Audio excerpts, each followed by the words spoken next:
Piliin mo ang tama, gawin mo ng tama.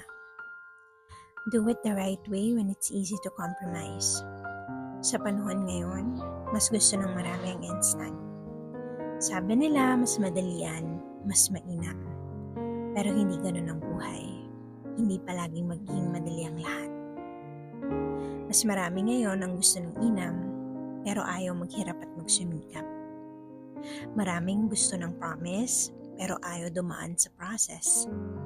Kasi inip na at takot ng umabante. You always have the option to take the fastest route. Pwedeng mag-shortcut, pero madalas, ang mga bagay na nakuha ng agaran ay nawawala din ng mabilisan.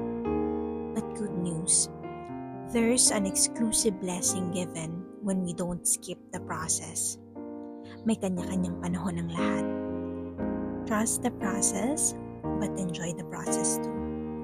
Hindi magiging madali ang lahat, pero ang lumakad kasama ang Diyos ay pagpapalang higit sa lahat.